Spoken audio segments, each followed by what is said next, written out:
go. All right, let's get started. Try to keep on subject here. So, this is going to be the last class for the summer. Yeah. So, what that means is that now you'll have the rest of the summer to finish reading. So, come back in the fall. Everybody will have it all read. And in fact, maybe we could just have one class and do the last 15 steps. I don't think so. Don't think so. Okay, well, then we might have to do a couple of them. But yeah, so we're picking up on step 14, gluttony. Now this is a real interesting one because I think it touches off on something that is certainly near and dear to my heart, or to my stomach, I guess. And also, it's a good topic. This probably would have been a good one when I pulled it out for the teen class. I did the teen session or something out at the monastery during Great Lent. And one of the topics was, among other things, we're talking about fasting and what does it mean to fast and why do we fast? How do we fast? And what's the objective of fasting?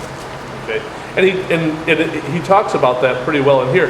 Now, if we look at this, we're now in part 4, the physical passions.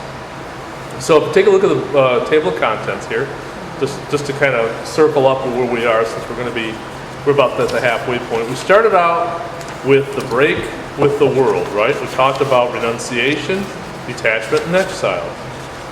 Then part 2 was the fundamental virtues: obedience, repentance, remembrance of death, which makes it hard for us to forget, mourning, meekness, and meekness/loss of anger. That was step 8. Then we went into part 3 where they're talking about the spiritual passions: remembrance of wrongs or malice, slander, talkativeness and silence, falsehood, despondency, and tedium. Now we're into the physical passions. And this section is steps 14, 15, 16, and 17. And he's talking about gluttony, lust and chastity, avarice, and poverty. So when he talks about the physical passions, what seems to be the underlying theme here? Gluttony, lust and chastity, avarice, and poverty. About me. About me, yeah. What else? It usually has something to do with things, right? Things of this world that we're trying to accumulate. Okay? Gluttony, we'll talk about that. Lust and chastity. Obviously, lust is something that we're trying to accumulate. Avarice. What's avarice? Greed. Yeah. Another neat word for greed. Just kind of grabbing with both hands type of thing. And then poverty, which I guess in some ways, and that was probably an interesting topic too, because we talk about being prideful in our greed, right? In our accumulations. Can we also be prideful in our poverty? Yes. Yeah, just as easily, right? When I look at those different categories, I think of something monastic when I first look at it. Right. But it really applies to everybody, I think. Exactly, and that's the thing too, because if all this stuff here would only apply to the monastics, we'd be wasting our time personally. Right? I mean, it'd be a good study to see how the monastics are supposed to live, used to live, whatever. Mm-hmm. But if we can't apply it and we can't see some purpose in it in our lives, in my opinion, it's kind of a waste of time. It just makes an interesting history. So all of this stuff is something that we can apply to our own lives. Now, when he talks about gluttony, he leads right, man, talk about a punch in the gut. This is really, really a tough way to start out. Gluttony is hypocrisy of the stomach. Filled, it moans about scarcity. Stuffed and crammed, it wails about its hunger. Gluttony thinks up seasonings, creates sweet recipes. Stop up one urge and another bursts out. Stop that one and you unleash yet another. Gluttony has a deceptive appearance. It eats moderately, but wants to gobble everything at the same time. Pretty much sounds Wow. like me, yeah. I thought, what's he talking about? That last sentence I don't understand. Yeah, it says gluttony has a deceptive appearance. It eats moderately, but wants to gobble everything at the same time. So what are they saying as far as gluttony goes? It can be tricky or sneaky. Sorry, go ahead. That's all I was going to say. Good. John, please. There's different ways to be gluttonous. So you can overeat, that's the obvious way. You can a taste for fine food, that would be another way to be gluttons, where you only eat the best. Mm-hmm. Very good. Very good. The most expensive That thing too. on the menu. Yeah. So, but there'd be different ways to be gluttons. Right. And so when he says it eats moderately but wants to gobble everything at the same time. So what is gluttony here in this definition? Just in that opening paragraph, what does that sound like? Being a pig? Sorry? Being a pig? Okay, being a pig, but I mean, it talks. So he comes off as saying, it's this and this, and then it says, but it also eats moderately, yet wants to gobble everything at the same time. It's deceptive. It's one thing to the appearance, Right. but it's something else behind the. It's something else behind. So it's not just again that physical. You want to sit down and they go into this and so many things in this is just so great in this chapter. But it goes into that and you say you just want to eat. You want to eat. And he talks about it's filled but moans about scarcity. It's like it's never. What it's saying is it's never satisfied. Even when it's physically satisfied, like it's one of those things we used to joke about, probably shouldn't at work, is you eat from satisfaction to pain. You eat to pain to one of those things because the food was so good, so just keep eating and eating and eating. Thanksgiving dinner. There you go, Thanksgiving dinner. Well, that's because you have a grandma that forces it on. Oh, So I no, blame her. not always. Are you trying, you think they're trying to say that there's something else behind the gluttony? Absolutely. There's a reason why you're doing that? Right. Yes, there is. It's a deeper reason, and again, because it's not just simple hunger. Now, as he's going, the author here, so it kind of stops there, and then I like the way the author starts out. It says, when it comes to mind when you hear the word gluttony, he says, you probably think of someone overweight eating large quantities of food. One might even think, outside the fasting periods, this is quite acceptable. After all, if Orthodox Christians observe all the fasts, he spends about half the year fasting. Right? And it's very interesting because what we do is we look at this from the standpoint of what I can't have, right? And so to the strictest letter of the law, I'm going to follow it, right? I'm going to follow it. I'm not going to eat. I'm going to eat moderately during the fasting periods, right? But then once that fasting period is over, then what? Look out. Yeah, look out, right? And it's unfortunate, but I know when we had the Easter, the Pascha dinners down here, I mean, I know I used to get way carried away, and I used to be sick because I was not used to eating a lot of that stuff, and you just get carried away, and there's drinking involved there too, I should say, but after a while you realize you're like, ugh, I don't feel that good.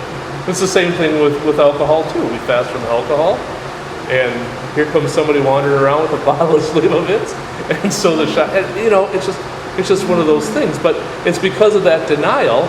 We think that if we deny ourselves half of the year, what should we be doing the other half? Not denying yourself, eating anything and everything you want. Or if during the times like when you're fasting from meat, Right. you probably make up with something else. Brett, I was just going to say that. Sure. You are a glutton with beans or hummus or something. Yeah, So it's Right. not lots of like bread. you're really Right. depriving yourself. That's true. That's right. You're depriving yourself of meat, but not of substance that's filling your stomach, right? Yeah. And I know growing up, it was always, at least in our household, it was almost considered a sin to go away hungry. You never leave the table hungry. Finish your plate. Finish your plate, and if anyone leaves hungry, it's their fault. Not mom's, not dad, because there's always plenty of food. And that was the thing. I mean, considering how they grew up, Yeah. my dad was in Germany after the war, and they had nothing. So you don't let anything go to waste. I mean, eating, and when you kind of consider that, or people that grew up during the Depression, right? You eat things like rhubarb and stuff like that. I mean, that's the kind of stuff you ate because that was food, and you let nothing go to waste. Right? I'm sorry. No, I was cutting you off. Today, because of all the opportunity we have to go to vegan section in the grocery store, you don't even have to really starve yourself. Right. You can Right. You can have anything on that shelf and make a full meal out of it. That's true. vegan crumbles for sloppy joes that taste even better than real sloppy joes. And so what are we fasting from? Fasting is not just what you put in your mouth, it's of the mind. So Right. you can be gluttonous, I think, of the mind when you're shopping at the vegan place Right. to fill ourselves. Right. And also, I mean, if we just talk about fasting, what are the things we have to fast from? Meat, dairy,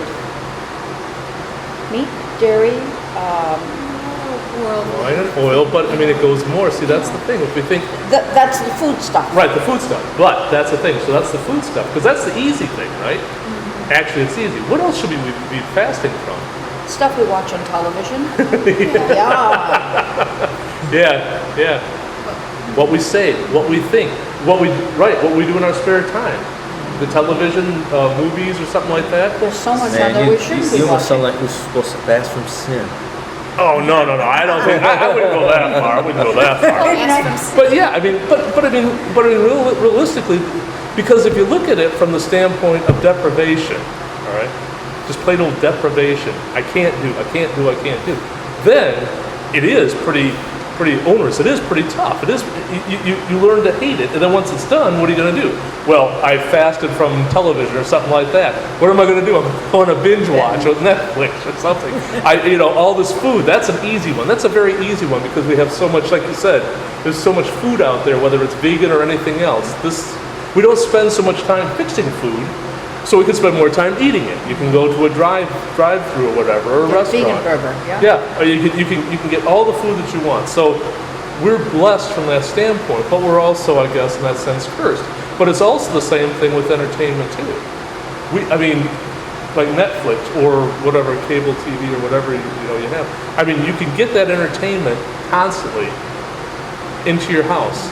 So and I never heard about that. I was reading about people that binge watch or something like that. They'll find like a series or something or something and watch Yeah, it. they spend like 2 days just. The Lost Weekend. And I remember when I was over in Belgium, there was and this was when videos were first coming out, and they started having videos, and there was a friend of mine in the military, that's what he'd do. He would rent like 6 videos from the video store, and just the tapes, and he'd go home and he would record them. And that's what he would do the whole weekend, is just record these videos. But he wasn't watching them, because back in the day you had to put them in and they had to show on the screen, and then you record it to another. That's right, yeah.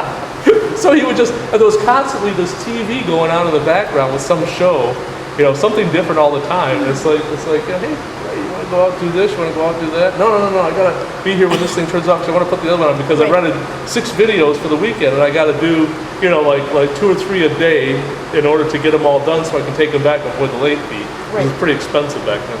But I mean, that's the kind of stuff, and we can... I mean, doesn't it come down to pleasing yourself? Yes, It's not- yes. because some people really don't like food. I'm not one of them, but some people don't like food. Right. But they can be gluttonous with whatever they do, right? Sure, you're absolutely right. Cigars or Yeah. wine or Yeah. gossiping or... Alcohol, smoking, it doesn't matter. You can be gluttonous. Children. Okay. Now, that's being gluttonous?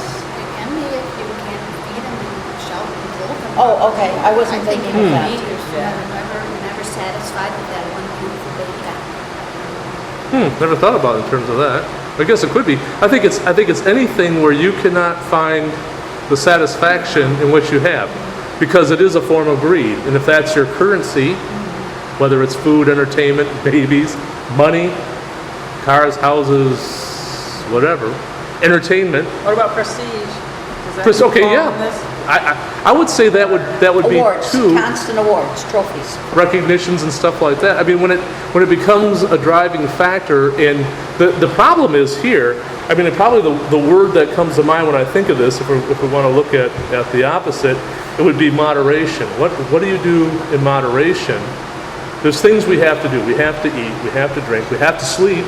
There's another thing. You could be, I guess we'd say lazy. We'd No, call I it lazy. sleep But in I mean, moderation. you could be gluttonous in your sleep. You could be really gluttonous in anything, and that's what this whole thing is about. Now this is interesting. Here and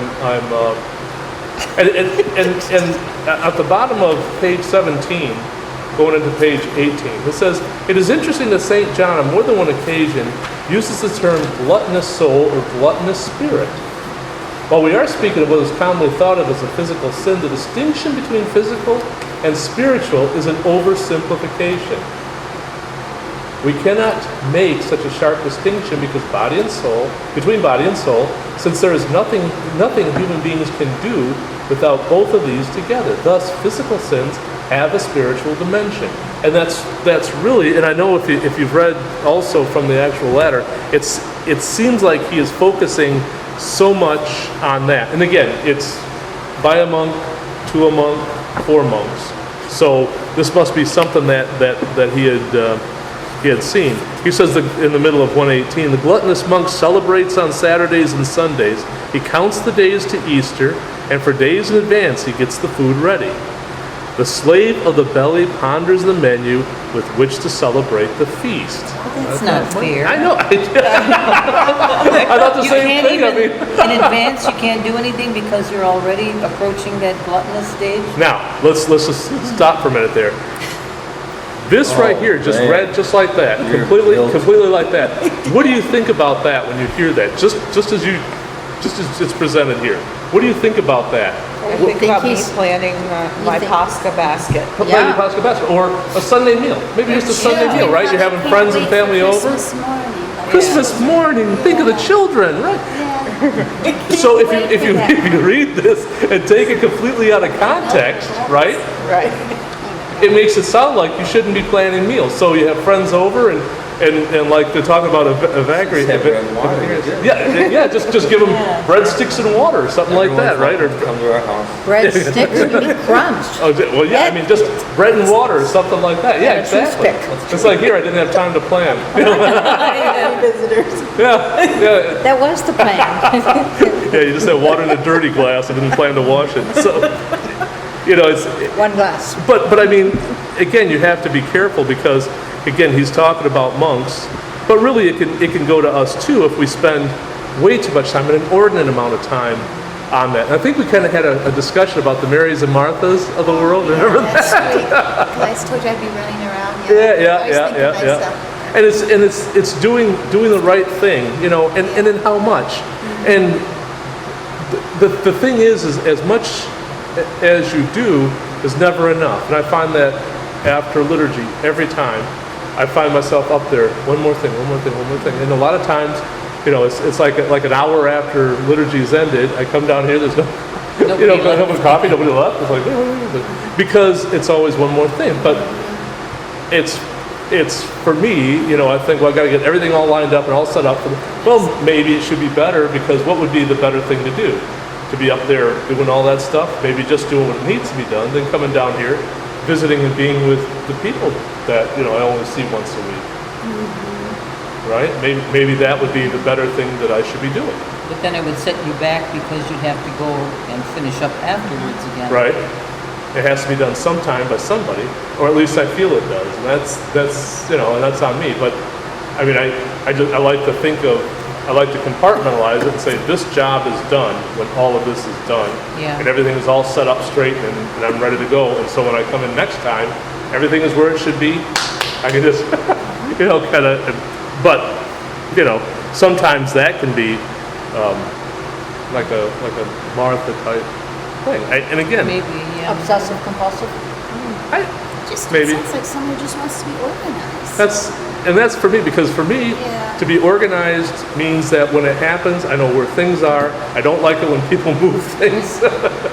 When things aren't there, because if you need something, you usually need it like now, Yeah. and you reach for it, and it's like, boy, it was there, last week. Sunday, Yeah. but now it's gone. So now the hunt begins, because it could be anywhere, and usually you need it then. So, but I mean, again, it's that preparation I don't think is bad until it becomes the excess, and you have to ask yourself when it becomes excess, especially if you're looking at it in terms of the fasts and feasts. All right, what is the purpose of those fasts and those feasts? We always have, before all the major feasts, we always have a fast. And what's the purpose of that fast? Get ourselves good and hungry, right?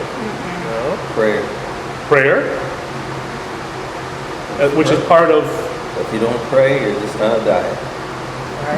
Okay, so it's prayer. So it's for prayer, and that preparation, that spiritual preparation, maybe that stillness that we need to exercise that we just don't get around doing. It's funny though. I was talking to he's a Muslim guy at work, and he was talking about Eid.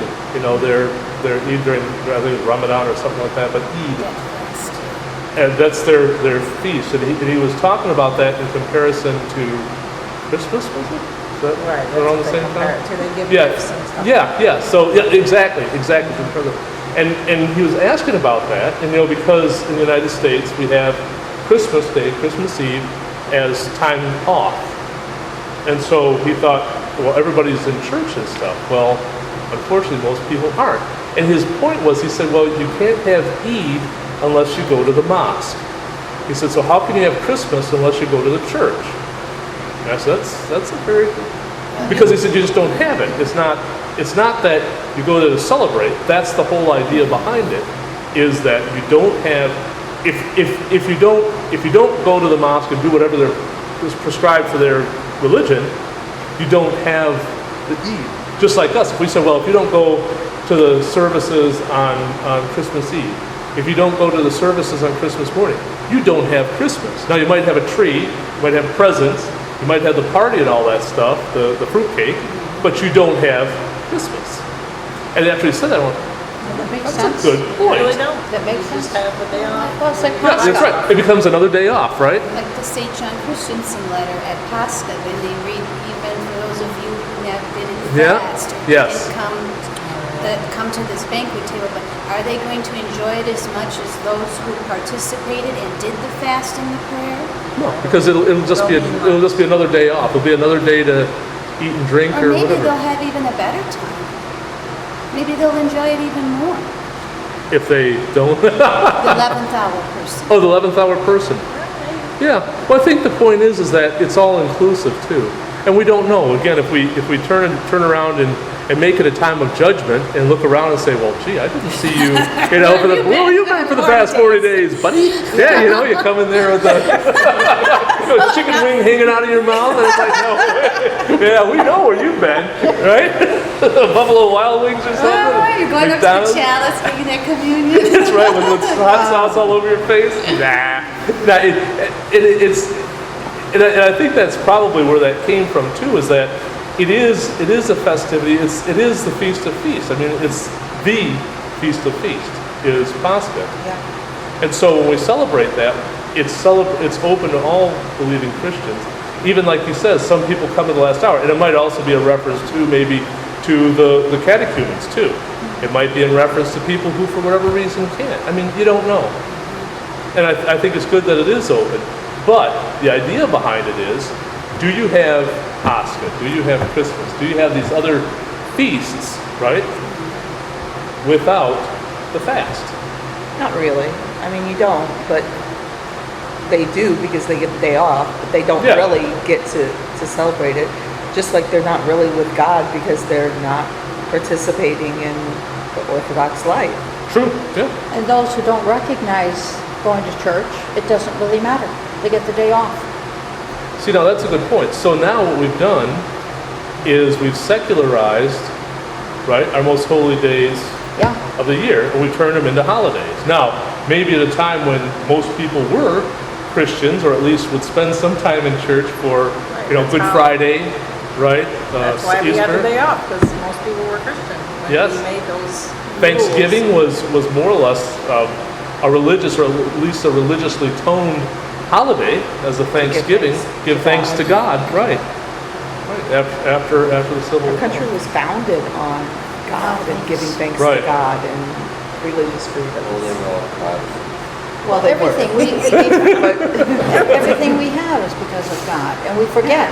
Sure. We have nothing if it wasn't for God, and we're giving back. Well, what do you mean I got to give back? Let me ask you this: if you did not get those days off, if they weren't, and I don't know what your situation is, but if you did not get those days off as holidays, as public holidays, as work holidays, would you be celebrating them just the same, or would you turn around and say, yeah, it's I don't get paid, so I've got to go to work? I don't understand the question. So If right you didn't now, get the days off, but you could take the day off non-paid, would you still go. There you go, thanks. That's what he's saying. Absolutely. That's what he has to do. I A do. lot of them. Christmas. Well, they do, but Christmas Eve, Well, we had If Coleman they Young let 'em days take it off, stuck in because they there don't always where let you 'em didn't take get it off. paid. You Well, had to some take people off. will, but some people can't if their job requires them to. Yeah, Right, so- yeah, right, yeah. You know, right. nurses and doctors and, Right. yeah, Because except all he all does is put in clergy, internet and you don't take the television day off. yeah. and oh man, See, I you gotta know have Not you're saving, low. not Yeah. saving. We gotta have our it's day. not They saving know what lives or happens in the anything, world. it's just gonna happen. entertainment. I But I can't mean, imagine realistically, that. if you think at a time when these feasts and famines were when these fasts and feasts were going on, most people were more or less self-employed, right? I mean, Right. you had You're a a skill, farmer right? You're a or farmer, or mason or a laborer of some kind, and if you didn't work that day, you may not get that day's wages. So you sat there and said, well, look, what a denarii, right? A day's wage, a denarii. If I don't work today because I take it off for Pascha, or I take it off for Good Friday, or I take it off for Christmas or something like that, right? If that's the case, I don't get paid. How much more important would that holiday be? Because now, not only did it cost me a little bit of time, but it also cost me a whole day's wages. Maybe, maybe the family wouldn't eat as well. Maybe, there might be some other implications. If I didn't work that whole day. A lot of times they would go and do whatever they would do at the church and then go and work or something like that, catch up on it. But it's not quite the same. And so that was the whole reason behind that question. If you didn't get that day off, if that cost you as opposed to, being a day off, would you still take that holiday? Would that holiday? I think it would depend on the circumstances, always, yeah. Right. You'd like to be able to. Oh, yeah, be in sure, you'd church, like and to. some people just are not able. There's to do that. sometimes you can. I mean, I'd like to be at all the services. Sometimes I can too. Yeah. But I mean, but realistically, if it comes down to losing a day's wages, celebrating, Yeah, that would mean. then it gets back to how can you have Pascha or Easter or Christmas without going to church? Because that is what it's all about. That's true. Is that religious observance? But the point is that we've changed that into a bank holiday, civil holiday, a work holiday, and we're all happy to have a day off with pay. But I mean, Easter's no longer recognized as a holiday. No. No, you get spring break before Easter or spring break after Easter.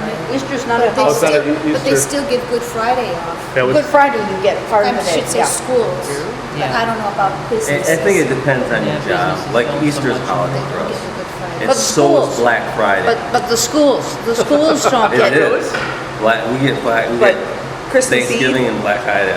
Up north, Wow. opening day is a holiday. Oh yeah, yeah. When I was growing up, I used to Opening day is a opening holiday. day of pheasant Because season, nobody came to opening work, day they of- had to make it up. But It was an today, excused day off of school. Easter is not a holiday any longer. I mean, it's not recognized. We don't get a holiday. Who doesn't? The kids at school. I get a holiday. You Well, it's may, Sunday, it's but Sunday. the kids It's at on school. Sunday, though. Yeah, it's They're on already Sunday, off. so they're already off on the weekend. So I understand what you're saying. They don't coincide as it used to be. It did used to be Easter break. Right, and now it's not. It's Yeah. midwinter Spring break or spring break. Yeah. Yeah. And, there's a lot of my daughter gets off I get at it. 4. It is a So physical during holiday Holy for Week, us. we'll, So even if I don't work on she'll Sunday, actually they'll have the give me week another day before off. Holy Week as her spring break. And then Holy Week, I'll be taking her out of school for services, and she'll be doing no homework for Holy Week because we'll be going to services every all- night. But now, does that coincides with Easter, with the Western Easter? Or? This year it does. Yeah. So. And yeah. other times, it Other may times not, it doesn't, right? yeah. No, Right. other times it just depends on how the This school past district year sets it it up. didn't. No, because it was too far like apart. a month and a half apart. 5.5, yeah, 5 weeks. Yeah. So I know we kind of got off on a tangent. You always do I that? know. I'm sorry. No, there's nothing wrong with it.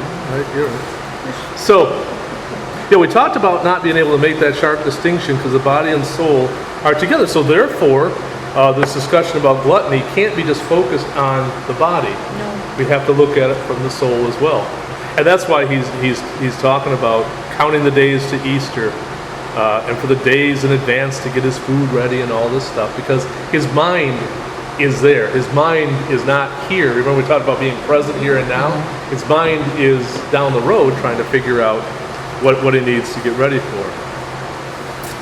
And it says, and then he talks about here, let's see, I can't coincide with the pages.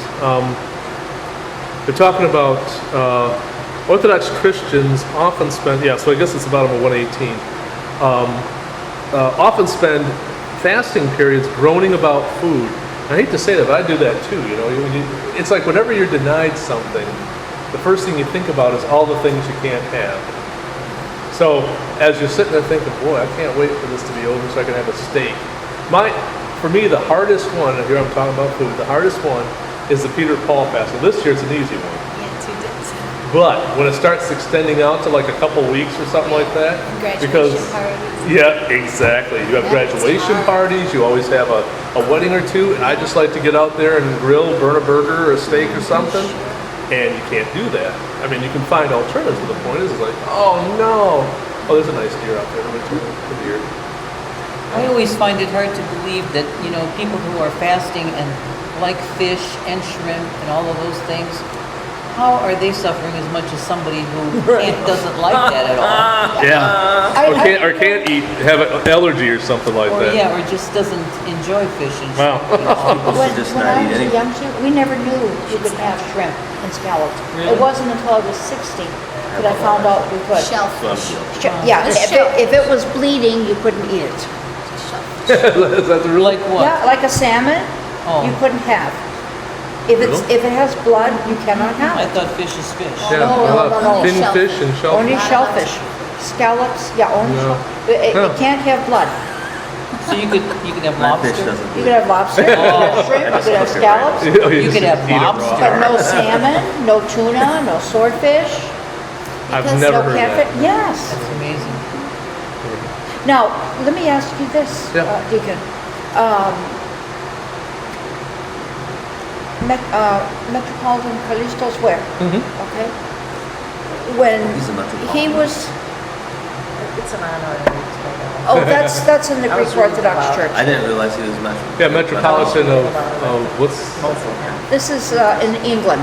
Okay. Well, they gave him a C of a place I never heard of. Okay, anyway, he did a lecture on this, and he said, when you're looking at the ingredients, don't go down into, past the first or second, because if you really want to get technical, you'll find something in there. But that's not the point of fasting. The point of fasting is what's in your heart. And then they declared Thanksgiving. It was okay. He stood at the beginning of the front of church and said, for Thanksgiving, it's a Western holiday. I give everybody permission to enjoy Thanksgiving. But then you go back to your fast after Thanksgiving. No leftovers. No leftovers. So you got to eat it all right. So there comes your gluttony. Unless it's your tofu You turkey. have one day of gluttony That's blessing. right. That's right. Yeah. You pass out, then you go out and do the whole day shopping, the Black Friday. Yeah, there's another more gluttony. Getting more stuff. Yeah. Yeah. So but that's true. So you have to be careful because I know a lot of times. I mean, sometimes I still fight that habit. I'll pick up something, I'll look at it, I don't know, crackers or cookies or something like that. And it's like, it's got like milk whey or whatever the heck that is. Well, this is Parmesan flavored crackers, so you don't have it. Just Yeah. get the plain Ritz crackers, not the Parmesan flavored. Yeah. So it says here, the result is that we end up being more concerned with food during the fasts than they are with the rest of the time, which contradicts one of the purposes of the fast, to attach less significance to food, not to more. Not more significance, but less. Because we stress over what we're eating so much, we got to read every little ingredient and try to decode it or whatever, to figure out And with whether or some not of those we have it. words, I didn't realize what certain things meant. Right. And like, I'm giving my ignorance here, but I didn't realize that lard had pig fat in it. I didn't know that. So, you've got this can of beans. Beans are fast worthy, Oh, but that it has lard in lard it. or bacon or something, yeah. Oh my goodness. Yeah. The vegetarian ones. Yeah, vegetarian. Yeah, I learned that very quickly. Fortunately, before I ate them. What if you eat something like that? You're innocent. I understand, but still, it's embarrassing. You want to do a nice It's job. not like you're seeking out the lard. And it's not just what we're it's also quantity, you know? Right. If you You're get the supposed to be whole hungry. can, Yeah. the number You're 10 supposed to be can, and put it on your plate, that clearly defeats the purpose of the fast. You should be hungry. Yeah, but and that's a good During point. Lent. You should. Yeah, to see if you They can. always say to me, we're still hungry. I said, good. I did a good job It's at supposed to be, dinner. it's supposed to be hungry. Give like a leaf or something. The next paragraph explained a lot to me too.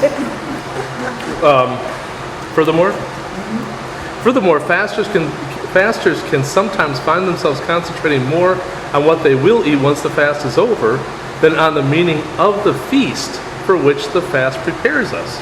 It's like the monk. When the feast arrives, the Pascha, the Nativity, the Dormition, or the Feast of the Saints Peter and Paul, we consider gluttony to be perfectly acceptable. We stuff our faces with all the things we have spent many weeks fasting from. And again, not only what we eat, but also if we find ourselves building up a habit where instead of going and turning on the TV or running and seeing a film or something, we pick up a good book like 30 Steps to Heaven and we read that instead, right? Now once that's over, it's like, woohoo! Now I can sit there and eat my hamburger sitting in front of Right. the TV, watching whatever I'm watching. My vegan burger. Yeah, It's like but- summer vacation. It's just exactly. It's like a free pass Right. to do it until you get tired of it again. So now here in the middle of 119, I read this and I kind of laughed, but I hate to say it, but this does reflect on. I want to take it too on some of us clergy. It says there was once a priest who was invited to supper on a day that was not a fast day. He was served a fairly simple dish of vegetables. He seemed rather distressed and blurted out, "It's not a fast day today." The poor woman who made the meal was quite upset. She was accustomed to simple eating, but now she felt she had done something wrong.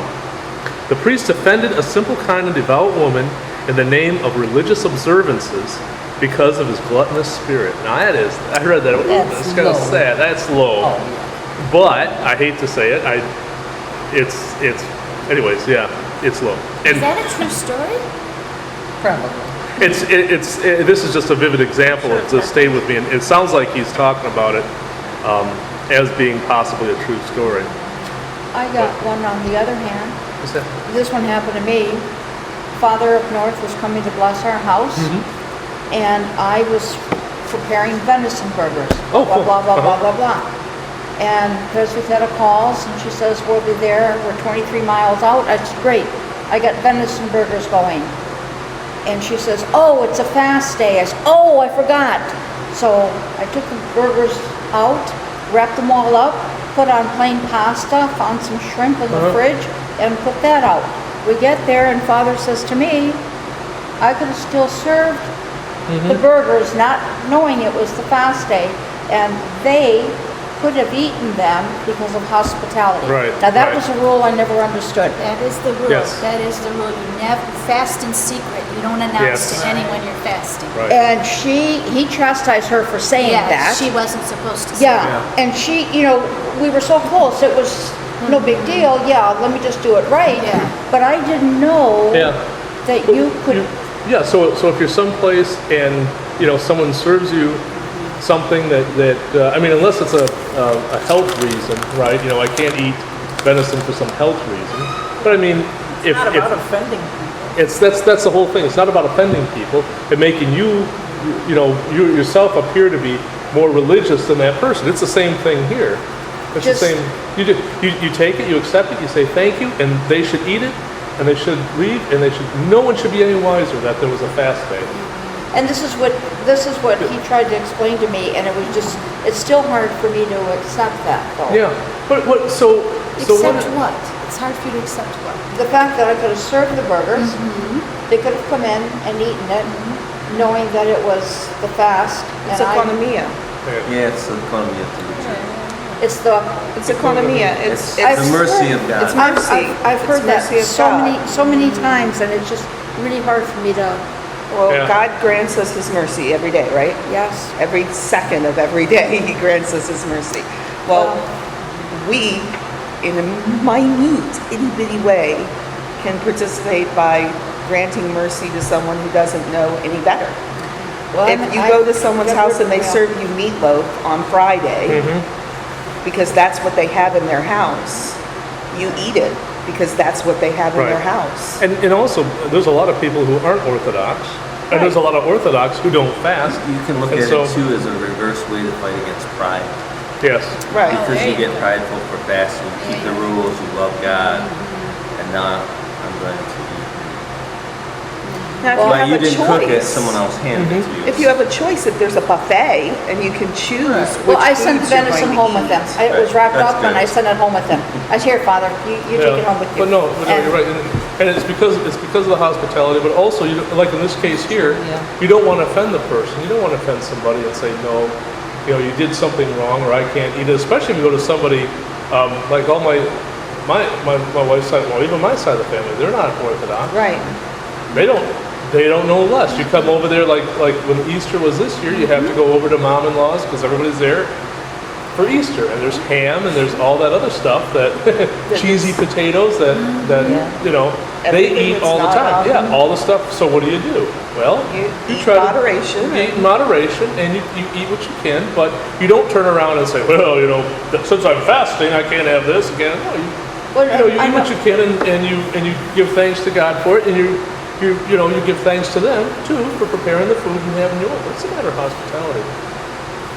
Now, some people have said if you're traveling, then that's a dispensation too, that you don't have to fast as well. I don't know about that. I know some people who take that as a birthright. I don't know about that. I think you it's need to more. get a blessing from your priest if you're going to do that. I don't know. Well, Every and I time think get in also my it's- car it's- and travel. Was that? Every time And you every get time I get in my car and travel. There you go. Yeah. Every time I walk to the refrigerator, right? I'm traveling. So. Well, we can go back to gluttony. Yeah, then. we can split right that back game. in. But the point is if you Stretching go the somewhere, there's definition. what happens if you go somewhere there's no options? Right. I mean, I guess you could go hungry. You could eat the breadsticks and water, Yeah. or you could order your own. something, eat in moderation, and Well, I thank ordered God for it. vegetable soup at a restaurant. It was delicious. I enjoyed it. And I said, this was so good. I enjoyed it so much. She said, yeah, it's the lamb. Yeah. I went, The lamb. the lamb? Come on, I didn't Well, there were vegetables in there, but it was also a lamb. Yeah, Yep. So- Stop there. all of those yeah, I can relate to every one of those. So, yeah. So, yeah. So as we're looking at this more, I'm over here on page 120. A gluttonous spirit craves food. It regards fasting as a deprivation and therefore sees all other times as opportunities to make up for the deprivation. It considers high-quality food or eating meat 5 days a week to be something which is entitled. The passion of gluttony therefore distorts the balance of the church's discipline of fasting and feasting in moderation, even fasting in moderation. A gluttonous soul looks forward more to a banquet at Pascha than it does the powerful, life-shaping celebration of Christ's resurrection. It turns the church year into an endless cycle of gluttony and deprivation, binging and purging. All right? That sounds horrible. It sounds horrible, but I mean, to more or less certain degrees, that just might be true for our lives. Now, it's interesting here, he goes on to 121 where he talks, he's talking about all this stuff, making this sound so bad, we're bad people. But then he turns around and talks about, on the other side, and they're talking about, what was it, Abba Evagrius. And he talks about, I'm over here on the middle of 121. St. John's appeal to moderation is made clear in his criticism of Abba Evagrius, despite being condemned as a heretic, his spiritual writings have an important place in Orthodox spirituality. Evagrius recommended taking only bread and water to counter the desires of different foods. All right? So now here, he's looking at this and saying, your desire to want something different, say if you just have a very simple diet of vegetables, I don't know, maybe you eat nothing but carrots or something like that, and you say, boy, I'd like a beet today or something like that. It's like, no, when you have those cravings for variety, just go and eat bread and water. So he's almost seeing this, at least in my opinion, almost like a punishment for wanting to have something that tastes good or something that's a little different. And here, St. John, Climacus kind of turns around after he's been beating me up here about everything. He says, it's like telling a child to climb the entire ladder in a single stride. He says, when our soul wants different foods, it's looking for what is proper to its nature. What we ought to do is to deny ourselves fattening foods, then foods that warm us up, then whatever happens to make our food especially pleasant. Give yourself food that is satisfying and easily digestible, thereby counteracting endless hunger by giving yourself plenty. So what he's saying is really just kind of eating simply. And bland food. What's that? Bland. Yeah, bland food. So Don't I don't know. spice it up. How do you like your Because that stops asparagus? the desire for, oh, that tasted good, maybe this one. Exactly. That's the whole idea. Because if you eat something that is good but not I don't know, I should say not really good. But I was going to say like with asparagus, if you just cook some asparagus and eat asparagus, okay, that's good. You say, well, I'm going to put some butter and salt on it. Ooh, that's even better. Now I'm going to put some hollandaise sauce, even better. Now I'm going to wrap it all in bacon. That's better. I mean, you got to do better than that. Right? Bacon is like, but I mean, the whole point is that, now, yeah, nothing's wrong with bacon, right? And so the whole thing is that if you keep it down to the simple, yeah, that's good, but I had enough, and I'm not going to sit here and chew on asparagus, until I'm sick on it. But if you have it where it's spiced and you spend more time in that preparation, then you might have a tendency to indulge a little more. So, I think we got to be real careful with this. And I can see where if somebody doesn't put it in perspective and doesn't think about it in terms of who it was for, why it was written, the purpose and everything, someone can take this whole ladder thing and kind of go off the deep end and just be sitting around eating bread and water or something like that and really having a tough time with it. It's something hard, especially people coming into the Orthodox Church. I remember that's a few years back, people having a problem with this and trying to live their lives like this. And instead of this being spiritually uplifting, it ended up being condemning. It ended up being damning. Yeah, because they turn around and they say, well, wait a minute. I'm supposed to eat, things that are simple, but I gorge on pizza and beer or something like that, outside the fast. I love hamburgers, Whoppers. There's something wrong with me. Until I can get to the point where I can be like this, I'm not worthy to be a Christian. And instead of this situation where you fall, and what do? You pick yourself up. If you fall 100 times, you pick yourself up 101. We know who put that thought in their head. What's that? We know who put that thought in their head. Exactly. If I can't do it perfectly, I'm not going to be a Christian. Yep. I'm not going to do it at all. Or I do it to the point where, oops, I just fell, and what do? I stay on the ground, right? That's it. Yeah, I give up. That's it. No need getting up. and that's the Satan. That's the whole devil. That's the whole world, whatever you want to call it. But that's the opposite effect of what the whole thing is supposed to accomplish. And it, it's maybe an easy way out for some people, just to, like I said, it's like, yep, fell off the wagon. I got one chance at it, and by the second day of the Great Lent, I'm done. And just go back to. But again, no. Okay, you did it. Now let's go ahead and try to pull it back a little bit, even to the point of maybe you can't go for whatever reason, and this could certainly apply to people who've been Orthodox all their lives. Maybe they can't just eat.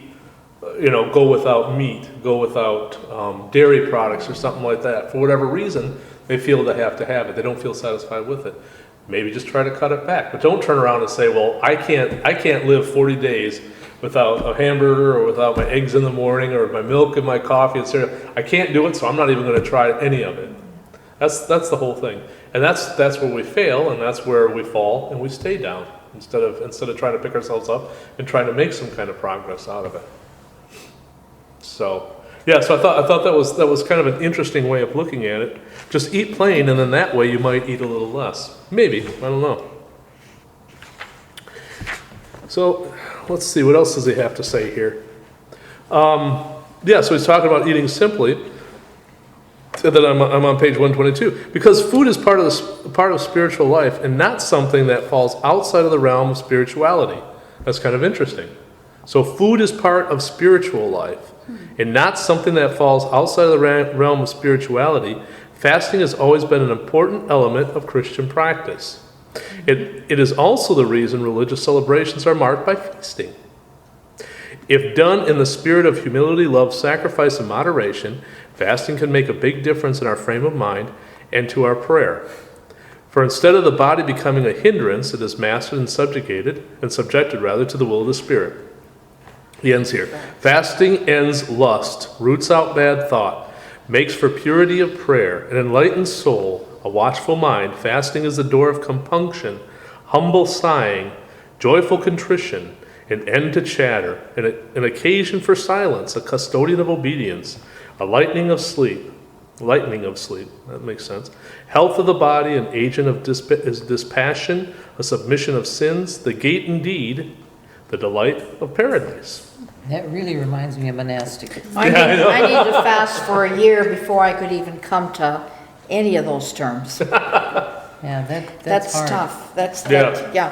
Yeah, it's really tough. But I mean, so what do we get out of this? I mean, what's the lesson here? What do we I get think out you of have to begin slowly in understanding what it's about, what gluttony really is. Mm-hmm. It's not just has to do with food, Right. but other things in our lives that we try to cut back on doing. Sure. But definitely, I think fasting is important, though, because it kind of draws our attention to something that's coming. Right. Exactly. Whether it's the feast or something in particular. Exactly. Yeah, and that's part of the preparation. Now, again, some people would say if you don't spend that time in additional prayers or additional silence or additional services, then you're kind of wasting your time too. If you just sit there and say, well, I'm just going to stop eating these things. I'm just going to fast, but I'm not going to make time. I don't know what else I'd fill my time with. Instead of eating, I'm going to do something else to keep busy so I don't think about food, as opposed to maybe that's a good time to do that. When we to were be in challenged. the Catholic Church, they always said, well, for Lent, what are you going to give up? Yeah. That was the big thing. What are you going to give up? Whether it's candy or sweets or something. But in the Orthodox Church, it was like, what more can you do during this time? Right. Not so much what you give up, but what more can you do? Can Well, you you go do to more give up services? something, You do, But yeah. you're giving it up in order to do something more important. That's right. Maybe you give up your Like time watching TV, coming TV to to pray church more, instead. There or you to go. go to services, Yeah. or to, Yeah, that But Do what did something the Catholic else. Church do in the monasteries? Did they fast? They did, Okay. Yeah, So they then had they're like fasting. Orthodox in the monastery. yeah, they did. But when you gave up something, was that the purpose of giving it up permanently or just during Great Lent? Just during the Lent. Oh, okay, so. Yeah. Yeah. so like you give up bubble gum. If you're a kid. Okay, all this time, you're going to give up My eating, grandma did that. yeah, when she candy was a or kid. whatever. She gave yeah. up bubble gum. But after it was over, then you go back to. Then you go back to having it again, and maybe it's not as enjoyable as it used to be because you've been without it all this time. Oh, you realize you don't need yeah, it, then maybe. so it's Oh. something like that. But as kids, that's what we always said. Well, we're not going to chew gum, or we're something small that a Right. child would do. Right. And right. as you get older, your whole mindset has to start changing. as to what you're giving up or what you're adding on to your. Right, your, right. Now, is that the same thing with adults as well? Would they just give up one thing? Yeah, adults would do that too. Give Just up talking smoking among or- other adults, they would maybe try not to smoke as much, Right. or give up drinking or something, during that time. Yeah, that's mostly what it was. What are you going to give up? So the theme hasn't really changed from the time you were a child to the time you were an adult. No, just no, what really not. quantity or whatever it Yeah, was you were a giving. different- Well, yeah, type of hopefully thing. you're not Yeah. smoking. A different type of thing that you're giving up, Yeah, yeah. it's just. And then meat during the entire Lent except for Fridays? Well, yeah, it used to be different in the Catholic Church. They had a lot more observance of, not eating meat like Monday, Wednesdays, Fridays, and Yeah, now Fridays it's are- barely Friday even. Barely I mean, Friday. mostly it's just the first and last week of And on Lent. Friday, you can eat any fish you want. Yeah, now it's just during Lent, the last Friday and the first, Wow. and just the 2 Fridays. Really convenient. Oh. Bob recognizes Really? it every Friday. Oh. Yeah, it's very, Every very Friday. strange. I wanted to point out that when we're dealing with the gluttony, it also refers back to it when we were doing talkativeness and silence, about gluttony being talkativeness as well. Yeah. And I found that interesting to refer back to that. Right. Yeah, and that's up here on 118. He talks about the gluttonous soul, the gluttonous spirit, and that's what. I think if somebody has a gluttonous soul or a gluttonous spirit, it's not just food. It's Everything. Everything. I think it's kind of like an addictive personality. Because I got in a discussion with somebody who says, you ever notice how somebody who is addicted to alcohol or addicted to drugs or something else, they also smoke. They're also addicted to smoking or something. That's a good point. And if they give up that drug or alcohol, a lot of times they'll also try to give up the smoking too, because that seems to be such an integral part of that addictive personality. I mean, I don't know, that's what we talk about. But I mean, when you kind of think about it, it's like, well, yeah, I guess It's somebody, like a weakness that you Exactly. develop to a lot of other things too. That it's a development of a habit that you have to have a habit, I guess. Yeah. And I can see that also as being gluttonous in your soul or in your spirit. No matter what it is, that person will be talkative. It doesn't matter what it is. It's constantly, it's that lack of self-control or that need to continue to have more money, more stuff, yeah. And because food is such the basic thing, that I think is the toughest, because we all have to eat, right? That's true. That's true. true. You're not going to get along too long without that. I mean, we can get away without cigarettes, hopefully. Without certain other things, we can really live without it. But at some point, you're going to have to eat, or you're going to have to drink. You're going to have to, do I something had like a that. friend who would always get sick during Lent, and I tell her, it's because Get- you're not eating right. Oh, they're So not you eating just at have all? to eat better. Yeah, she was just too old and fasting, and it's like you have to eat. Or elderly people on medication. That's another one. Yes, yes. People on medication. Lent, but go ahead and boil an egg. Yeah. If you need an egg, Just- or people who What, are. is it worth it if you're going to get sick or pass out in church? Yeah. Oh my, yeah. You have to have something I sometimes. remember one time feigning in the choir at St. Nicholas. How embarrassing was that? You did. Oh yeah, because we were real strict fasters. Oh my. My mother was real strict. And you actually fainted? I just Right wham. over at the midnight service, Oh just my couldn't gosh. take it anymore. Oh my gosh. So now if I need something, I have it. Yeah, and people who have medical conditions too. You think about diabetics, That's right. or people with other kind of conditions, maybe blood pressure or something like that. I mean, So you can never judge anyone's actions because you don't know. You don't know. Right. The background. that's of right. it, you know. You don't know, and that gets back to if we see somebody eating something, it's like, hey, isn't it great lunch? Just like I mean, this is kind of the opposite, but just like the priest here, kind of giving this lady a hard time because, she was serving up a simple meal. But I mean, it's the same thing the way around. If you observe somebody during Great Lent eating a burger or something like that, have at it, enjoy it.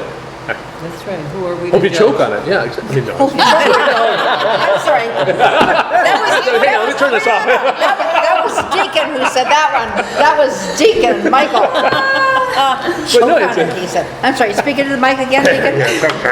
but I mean, it's just, and you'll see that even among people we think should know better, right? I mean, we should all know better, but we hold other people to higher standards, and there's kind of jokes and things like that, but realistically, we don't know, we don't understand. Sometimes that person, for whatever reason, may need to have that, and if they do, then good for them. It doesn't mean that you have to, if you can observe it, and if you don't make a big deal out of it. You just do it for your own sake. Even day today, I noticed during Great Lent, one day it's fine to fast, the next day you have difficulty. You know what I mean? Right. Because your body's just different every day. Sure, that's a good point. That's a real good point. Some days you just feel more tired. Some days you feel a little bit more energetic. Some days you need to kind of I don't know, reactivate or rejuvenate that kind of attitude. It's probably physiological, but I think a lot of it starts out in your mind too. If you say, boy, I'm feeling a little down, oh, I know why. I haven't had, had a hamburger. It's been, 24 hours now. That was Deacon again like speaking. wimpy, it's like. And then the show. TV doesn't help it. Oh, no, well, no, it's on the TV all the time, especially after, what, like That's why 9, you 10 need to o'clock? turn it off during Subliminal. daylight. Very good point, very good point. Liminal, yeah. Or Very You good don't see point. any of that. Or some days during Lent, you know, you come to the end of the day and you think, boy, this day was such a bust, you know, I could have done so much better. So then you get up the next day and you say, well, I'm really going to try today. There you go, yeah. Every day you have to have that Absolutely. mentality. You start Exactly. over, yeah. Yep, because you start over every day. It's a gift from God. Every day, to start over brand new. You know, get to bed, get plenty of rest, get up the next day, and now let's give it another try. Yeah, another day to repent. Yeah, you Another have- day to you have repent. give Right, yourself another day to try to chance. get it right. Yep, That's why God gives us gives us those days. yeah. So how Some many days we hamburgers might did you not have during have chance to Lent? do it. But yeah, I mean, in 40. and it's in what's that? 50 if you count the extra 10. I asked how many hamburgers did you have during Lent? He said 40. I said, Deacon, how many did you have? I didn't answer. He said 40. 40. Oh, I see. One oh, for- yeah, one for each day. Mike, that's what he said. Okay, I got in the middle of this conversation, I know, so I you didn't know were. what's going on. So, I guess we can go ahead and wrap it up. So I thought that was kind of an interesting. Yeah, it is. Yeah. Now the next one we get back is lust and chastity. Yeah, boy. So, and again, it kind of focuses more on the physical part, but as we look at lust and chastity, I mean, there is the physical aspect, but again, there's also the mental aspect. Remember what Christ said, if you lust after somebody, if you did it. You did it, right? It's the same thing we talk about if you curse somebody, you murdered them, right? So he's not talking about what you're physically doing with your hands. He's saying, what are you doing up here? Thought it. You thought it, yeah, you thumped It it. doesn't make sense to talk to monks and, nuns about this. Because that's their vow that they take. Right, but I'm But sure. they were talking Still- about their minds, because this book was written for the monks. Oh, right. But So and that's what I'm talking to saying. the monks' minds. Oh, sure. Okay. I'm sure there's also opportunities for monks, even though they have vows. Oh, to- yeah, there's still people, there's still, human beings, and they go through all of that still, thinking about, you take the vow of chastity, but Although chastity And the is still supposed to be definition chaste. may not necessarily be Yeah, how we exactly, understand it too, exactly. Rebecca. And that's also